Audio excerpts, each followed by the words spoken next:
In the interview, she just kept riding roughshod over me. She just had her own agenda. Later that night, she texted our team. She said, Miranda's being stupid. She's at the hotel bar. Is there any way to move quicker and get her help as we're here now instead of waiting to see Dr. Phil on Wednesday?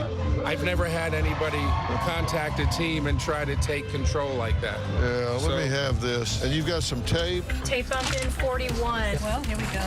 Mom shot some B-roll of her daughter while she was there. Roll 41 track. How many seconds do we have left? In some of these pieces, you can see she's drinking a little. And I'm blamed for being an alcoholic whenever I watched a functioning alcoholic my whole life. But Mom was helpful in some ways. But once she showed up in LA, she was a little tougher than I thought to deal with. Mom was difficult during the shoot. Yes, sir. Well, I'm going to ask her about that, so stay loose. Roll 41 track. Today on an all-new Dr. Phil, Mom says her daughter is a rebel. You jumped out the window because you were drunk with no clothes on and we had to call the police. Rebellious? And one You got fired for falling asleep on the lifeguard stand. Yeah, I did. hot mess. You ought to have the world on a string. And instead, you got a smart mouth and a lazy ass. Today's going to be a changing day in your life. You've never had anybody working harder to bring you to the threshold of change than right now.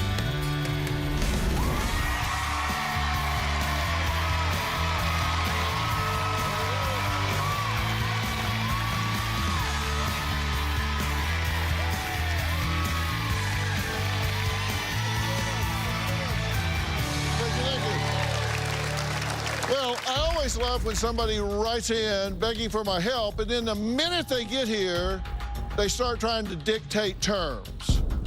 Well, that's what's going on with my guest, Kathy, who claims her 22-year-old daughter is a hateful drunk.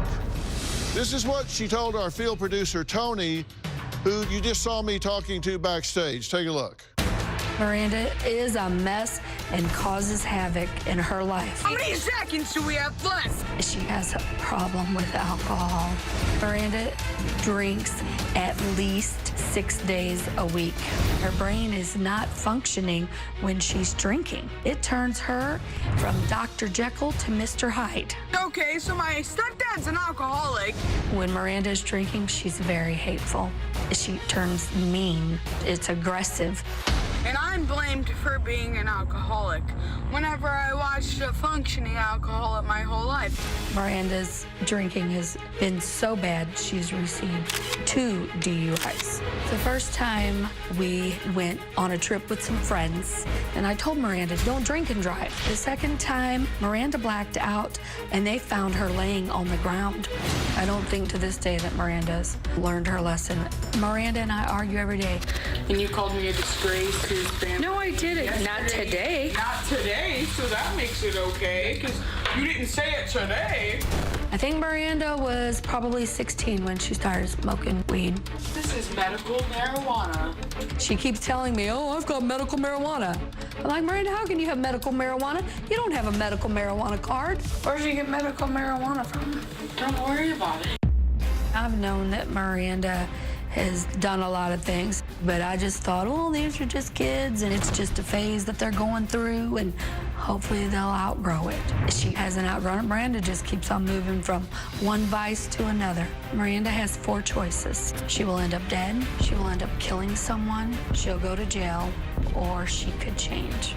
Hi, Dr. Phil. She's the problem. Okay, there's your daughter saying you're the problem here. Yes. Are you? I'm an enabler. I mean, but I'm not, I don't think I'm the problem. Are you a controller? I've been known to, I work in HR, so I'm an analyst. So being controlling, you kind of need to control situations, but I'm not I don't control her. Well, I'm curious about that because you texted our producer. Yeah. And you said, I'm sorry it's late and I'm texting. Miranda is in the bar here. Yeah. As I just called her as she was to go and get us a soda. Yes. I really can't watch Miranda like this and have her here in LA being stupid. Yeah. Is there any way to move quicker and get her some help as we're here now instead of waiting to see Dr. Phil and see what he has to say on Wednesday? Well, Oh, no. I was hoping to get her help with you. I mean, I didn't mean it, I guess, to say, I didn't word it the right way. Well, no, you're an analyst in HR, so I assume you're fairly articulate. Well, but I deal with yeah. Did I read that right? No, you read it right. I didn't mean it. I wanted to know what you have to say earlier, just not now. Oh, so you wanted me to cancel everything else I had done and come over there that night and get with you, but you're not a controller. Okay, I'm obviously a control freak. It's like, screw him, get us some help over here now. No, it wasn't screw you. It was like, can he help us any sooner? On your schedule. Oh, so I am a control.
Between 16 and 19, those were my huge party years. By the time I was 20 years old, I was chill. Another reason why I chilled out a lot is because I had 2 DWIs. That first DWI, I didn't get it. Got my license back. I was still drinking and driving. I got there, ooh, nobody's catching me. The first one cost me $3,000, 100 hours of community service. Second one, $5,000. I have definitely learned my lesson. I don't care if I have a sip. I'm not getting behind the wheel ever again. I'm dealing with my DWIs. But who do you owe money to and you don't have a job? Do I pay them? Yes. Do you pay them? No. It's been 10 months since my last DWI, and my mom is, be real with yourself. I want you just to be real with yourself. I am real. Alcohol, yeah, I need to stop that. She'll say things like I'm gonna end up in prison. She tells me that I'm an alcoholic, so I must be a liar. I still drink. I don't get blacked out drunk, act all out there, you know, but I still like to drink, yeah. Hi. Hi. You know? And you're how old now? 22. 22. But you're still living with your mother? Yes. Why? Well, I was dating my ex-boyfriend, and me, him, and his roommate, we all lived together. And then for them, it was too much to handle. They weren't ready to move out on their own yet. No, he up and left. She didn't even know he was moving out. Yeah, I got back from work and he was gone. It really boiled down to the pressure of living on your own. Yes, I had something to do with it, but it wasn't completely my own fault, you know? Well, what part of it was your fault? I mean, are you saying that, like... Yeah, I was just partying too much. I was partying way too much. I was like, yeah, you know, I got my own place. And so I was just drinking whenever I wanted to. I didn't care about anybody else's opinions, especially my boyfriend at the time. And how long ago was that? Last year. Yeah. Do you have a problem with alcohol and drugs? I would say I used to, not anymore. She thinks I do. Well, because when we were on the plane to come here, you ordered alcohol, and that was at like 9:05 in the morning. Yeah, I had a mimosa. Yesterday morning, you had ordered alcohol. Do you have a problem with alcohol? No. But you were a lifeguard, and you got fired for falling asleep on the lifeguard stand. Yeah, I did. At first, I kind of thought I was dreaming, and I'm like, oh, I fell asleep way longer than 2 minutes. Because you were drunk the night before and hung over on the lifeguard stand.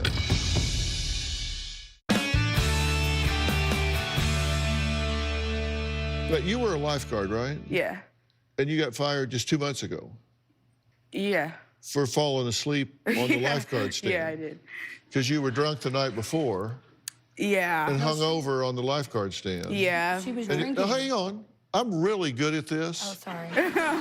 And this is what's called an interview. Sorry. And if I need any help, I know right where you are, because there's just 3 of us. Okay, as I was saying, you were hung over from being drunk the night before, fell asleep on the lifeguard stand, and so they came and said, that's not really guarding. Yeah. So Yeah. people could drown, and then we would be liable, so you're going to have to leave and not ever come back. Yeah. Okay, what'd you think about that? Well, I just woke up and I was shocked. I was like, at first I kind of thought I was dreaming, then I'm like, oh, I fell asleep way longer than 2 minutes, man. But the police came. Well, yeah, because technically that's endangering other human beings falling asleep when you're supposed to be guarding. Like anything could have happened. So yeah, the cops have to come. And Yeah. and you Yeah, okay, smelled so here's the thing.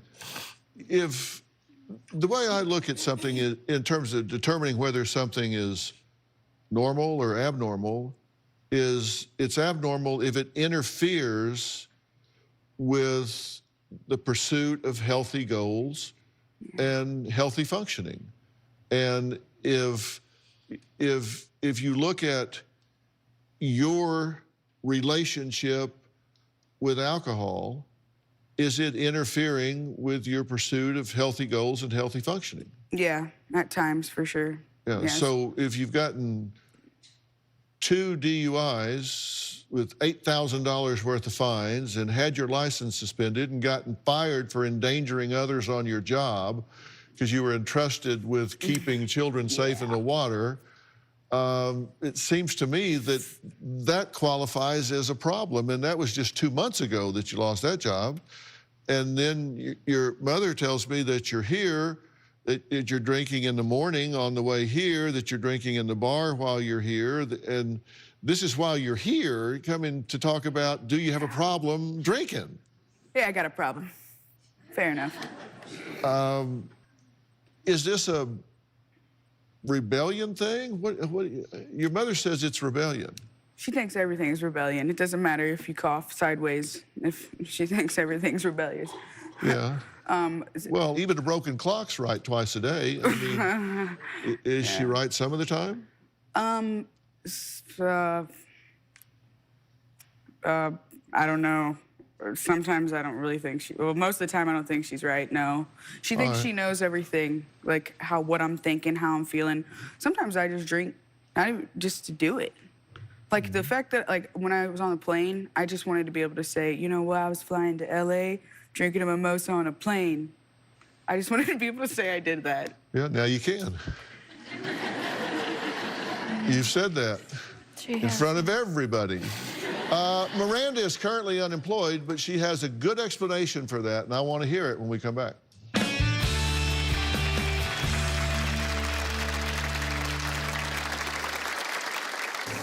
Miranda got a job as a lifeguard. I received a phone call. They said Miranda has been found asleep at her post. I was really tired.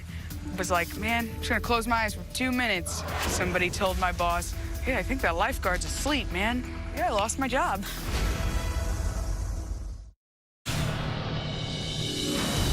I told Miranda she has until January 9th to figure it out, give me a 5-year plan. I'm expected to have my whole life figured out in 6 months. She asked me one day, what's your 5-year plan?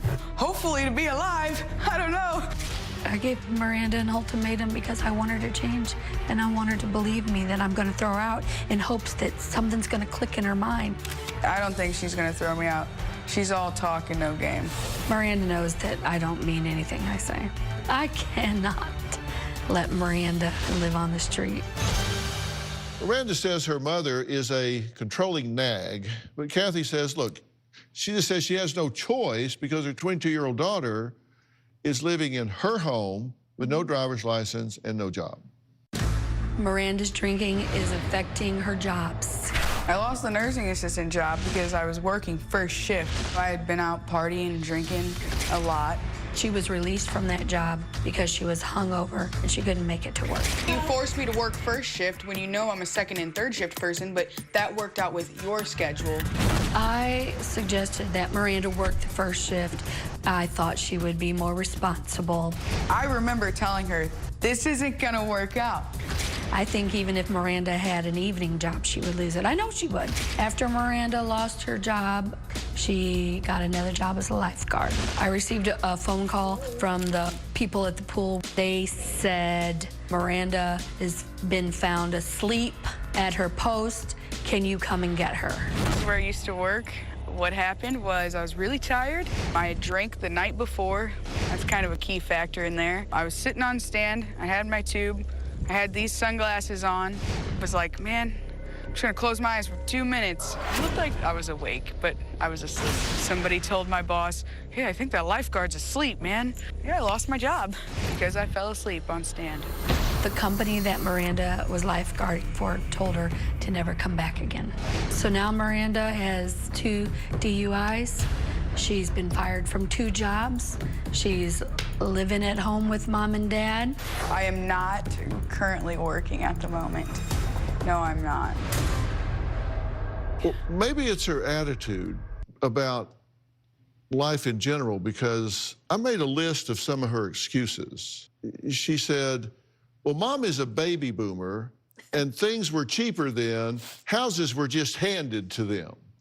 Career doesn't just happen overnight. No. You need 3 jobs or rich parents to pay college and live on your own. Paying off college debt to go back, you owe $1,000. Now, need a job to move out in a car. I can't drive, totaled my car, pay a lawyer for DWI, can't do that.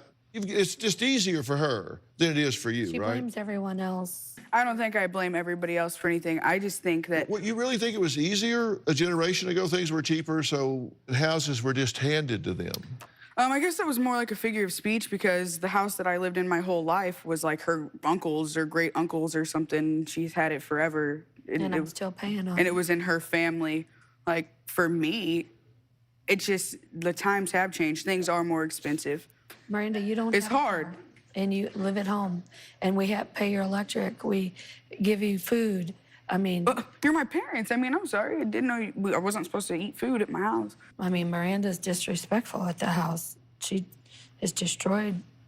She spray painted my roses. I'm just wondering if you're just being a victim. She spray painted your roses? Silver, and she wrote, I'm a on a rock.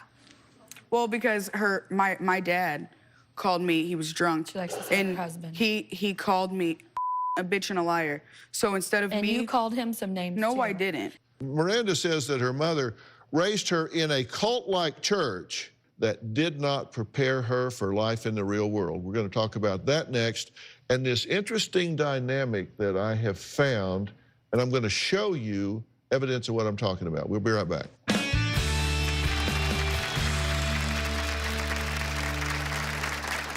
All of my kids went to an accelerated Christian education school. I never even believed in Santa Claus, the tooth fairy. Miranda is not resentful that she had to go to a Christian school, but Miranda will tell you she's resentful. You're not obeying God or showing God. Not real.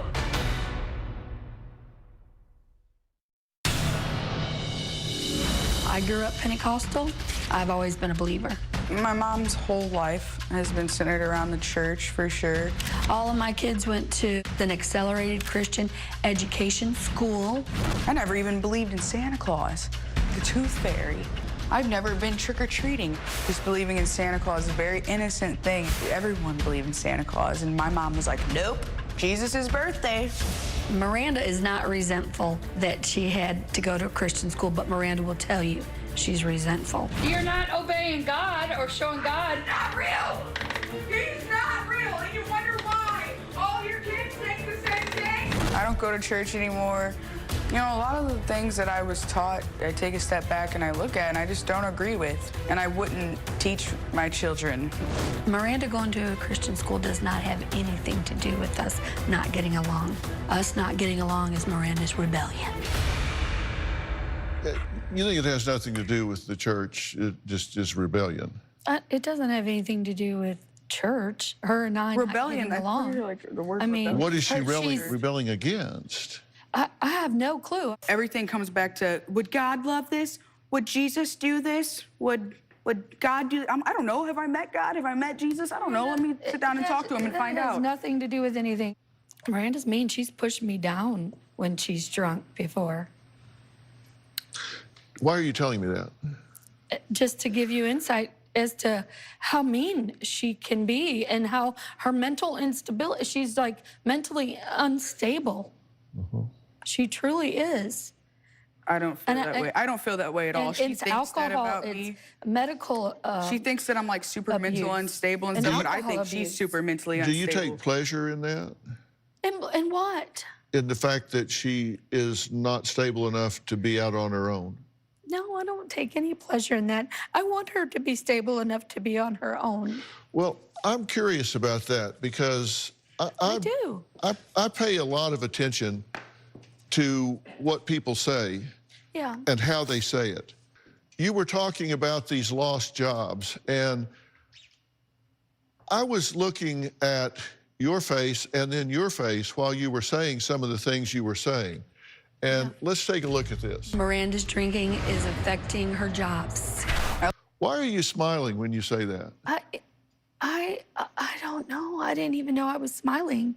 I was probably trying to emphasize it. I don't know. I don't. Yeah, I have a drinking problem. I smoke pot. I like to smoke pot, yeah. What about Like, I admit to your my... meds that you've diagnosed yourself? I diagnosed myself and prescribed my own medication. That you have PTSD? That's what the doctor has told me. Well, listen, your sarcasm is wasted on me. I think if you think that's cute, it's not. If you think it's working for you in your life, it's not. You say that you really are wanting to figure something out. I mean, do you really? Or do you think everything's fine? If you think everything's fine, then go home. Why are you here? Well, no, I'm here because she wanted to do this because she thinks I have such a bad problem and... So you and I'm just really not being believe real that with you're myself. absolutely fine and you have nothing that you need to deal with? I Because do. if you are, just go home. I never thought it was cool. Well, then why are you sitting here with this smart-ass attitude? Because I don't buy it. Why are we even doing this? These people, they're not serious about this. Before we get back to today's show, I want to tell you about what we have coming up Monday. Now, Mary Beth and her husband, John, were really concerned and tired of playing watchdog for their 15-year-old daughter, Marie. Now, she had run away 3 times this past year, and while she was doing it, she stole her car. She didn't bother to have a license. She just stole it and wrecked it. And then she told her parents that she was pregnant. When she handed her parents a positive pregnancy test, seems to me like she was completely running her household and her parents lost control. Now, you remember this family, right? Oh, yes, I do remember. She used her mom's ID and credit card to rent an Airbnb to party with her friends. And Robin can tell when somebody's pregnant, and I'm not going to tell you what she said, but she took one look at this girl, and she was dead on right. Now, I went to speak with Marie backstage in the green room to find out what was really going on. When you got to the green room, it was quite a standoff between you two. I could not believe it. You just wait until you see it. You're going to see a side of Philip you usually don't get to see. Yeah. Well, we do have a clip of that. You want to talk to me? Mm-hmm. You got 10 seconds to sit down and talk to me, and if you don't, you're not going to believe what happens next. I don't care. I'm not your parents. Okay? Gotcha. Understand, I gave you a chance. If you will sit down and talk to me, you sit down and talk to me, you answer my questions, or you don't. You don't manipulate me. I'm not trying to manipulate you. I'm Then asking sit what down we're and gonna talk to me. about. I'm just telling you, 15 minutes from now, you're going to be begging to talk to me, and it's going to be too late. Well, that's this Monday. You'll find out whether she did or she didn't. Okay, back to this family.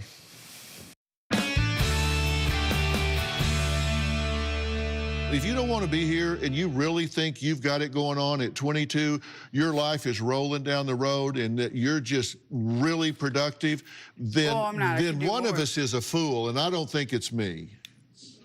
No, I do, yeah. So you may think it's cute and it's clever, but it doesn't. I'm not impressed. No, I do think I need to get a job. You got 2 DUIs, and you don't have the right to be out on the road driving a car drunk when all of us are out there with our children and our lives. Right. And because you think you're Joe Cool, you're out there driving a car up and down the street. You don't have the right to do that. And if it was me, I'd have put you under the jail. That's what I would do, because you don't have a right to be out there driving around like that. You think it's cool and clever. To me, that's not cool and clever. I never thought it was cool whenever I was like... Well, then why are you sitting here with this smart-ass attitude? Because I don't buy it. It's not... I don't mean to be like that, but like when it comes to her and her making up stuff, it's like... If you don't want to be here, then don't do me a favor. You either get serious about this, and you need to get serious about this. We asked you 10 times. You said you were taking these medications. We asked you. We said, okay, then we need to know what it is you're taking. You say you're taking Adderall and Xanax. You said you were diagnosed with ADHD, anxiety, PTSD. So we said, okay, send us those records. You said, don't have them. We said, will you get them? Yes, you didn't get them. We asked multiple times for medical records. You said you didn't have them. We said, well, then ask for them. You said you would get them. They still never came. They never came. They never came. We said, okay, take a picture of your prescription so we can at least research what you're taking.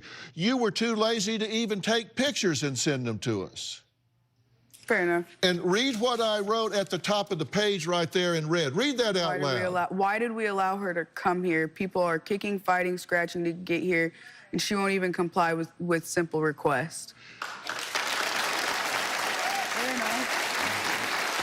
That's what I wrote to the producers several days ago. Why are we even doing this? These people they're not serious about this. You won't even reply to a simple request. You get here and try to run the show and try to do everything. I got 10,000 people lined up down the street, kicking, fighting, and scratching to get here, and you two want to get here and try to run the show.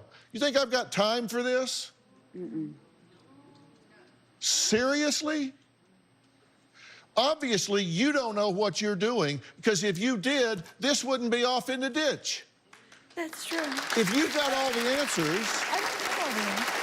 Oh, no, you do have all the answers, because you're trying to dictate what's going on. Oh, I was just nervous. You're trying to tell the producers what to do. You're trying to tell them what my schedule ought to be. If I was as lost as you were, hell, I'd stop a car on the street and say, tell me what to do. I was just, I was just nervous and I've only been doing this for 45 years. Yeah, because Miranda was, she's out of her room and she's down there and she just, I'm just was worried that she was going to get hurt. Yeah. So, because she just does whatever she wants. I said, please stay in your room and please just give me a soda. And you didn't even say, I asked you if you wanted a soda, first of all. Okay. Yeah, I care about sodas. Coming up, Kathy gave Miranda an ultimatum. She has until her 23rd birthday to get her act together. Well, unless she's going to turn 23 in the next 5 minutes, it's less than that. We'll be right back.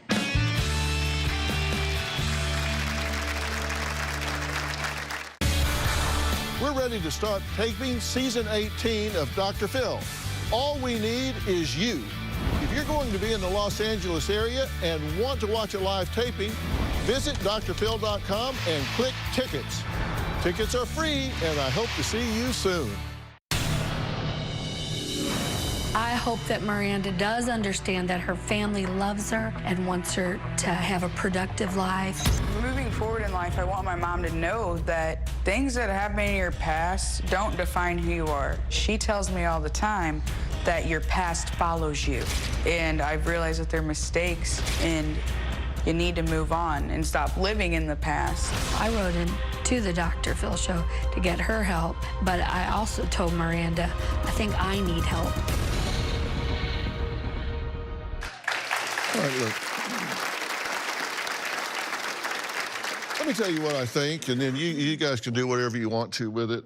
I think you're really a sharp young lady. Somebody that looks like you, has your energy, has your brains. You ought to be killing it, and shame on you. Shame on you. To be as sharp as you are, I mean, come on, you ought to have this world on a string. And instead, you got a smart mouth and a lazy ass. Seriously. You should be killing it.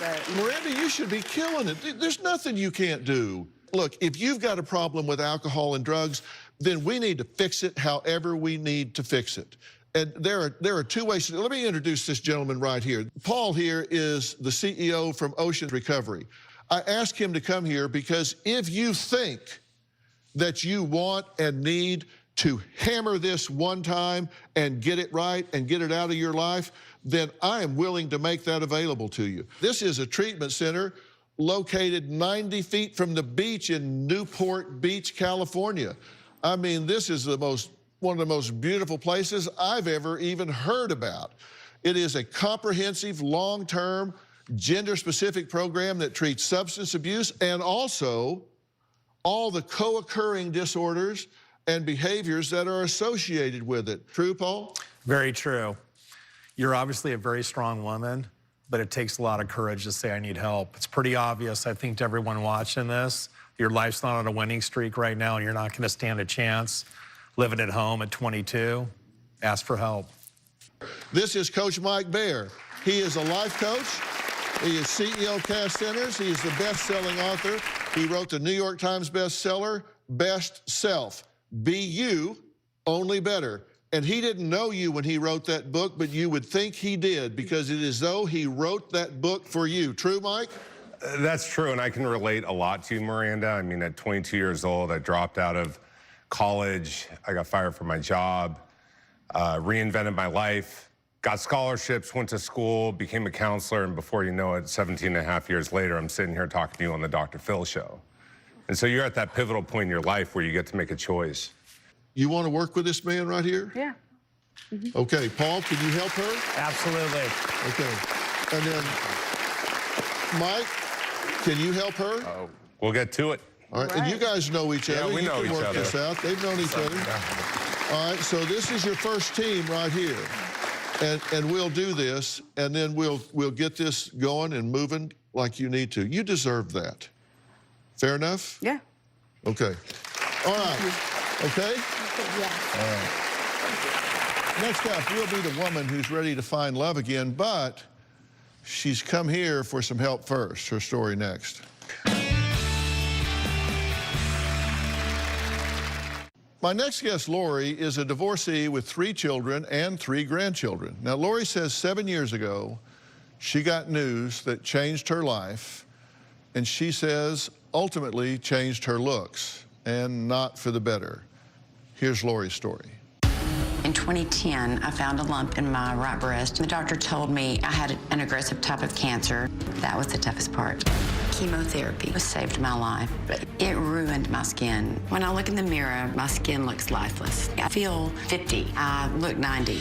My main issue is the lines and wrinkles around my mouth, just the sagging and the fallen, deflated face. What bothers me most is my neck. It's a saggy, wrinkled mess. You can pull it and it doesn't bounce back. And our closing date is gonna expire. I'm a realtor. I love doing what I do, but my looks do affect the way I work. It is key to me to feel my best. I am looking for a product that will resuscitate my skin again, bring it back to life. I don't want to get out there and date, but if I revived my skin, it would give me the confidence to get back into the dating world. I am too young to look this old. Well, Lori is joining me along with dermatologist and spokesperson for the beauty brand number 7, Dr. Sonia Batra. So welcome to both of you. Now, Lori,